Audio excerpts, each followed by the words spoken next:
প্যারাগুয়েকে হারিয়ে বিশ্বকাপের টিকিট নিশ্চিত করল 5 বারের বিশ্ব চ্যাম্পিয়ন ব্রাজিল। অনেকদিন পরে অ্যাটাকিং ফুটবল খেলা দেখলেন ব্রাজিল ভক্তরা। আজকে সকাল 6:45 মাঠে নেমেছিল ব্রাজিল বনাম প্যারাগুয়ে। শুরু থেকে অ্যাটাকিং ফুটবল খেলেছে সেলেসাওরা। এমন ব্রাজিলকেই দেখার অপেক্ষায় ছিলেন সবাই। অনেক অপেক্ষার ফলে 44 মিনিটে কুনহারি অ্যাসিস্টে ভিনিসিয়াস একটি গোল করেন। সেই গোলেই ব্রাজিল এগিয়ে যায় 1-0 গোলে।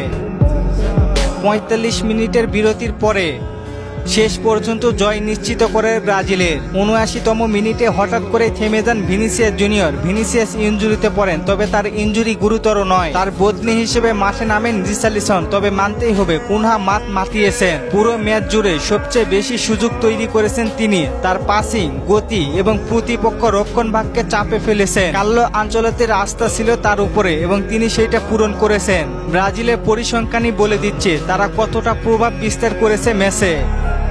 1-0 গোলে জয় পেলেও মাঠে ছিল ভিন্ন চিত্র। প্যারাগুয়ে একাধিকবার রক্ষণে ব্যস্ত ছিল এবং আক্রমণ গঠনে ব্যর্থ হয়েছে। ব্রাজিলের এই জয়ের মাধ্যমে 16 ম্যাচে 25 পয়েন্ট অর্জন করে উঠে এসেছে তৃতীয় স্থানে।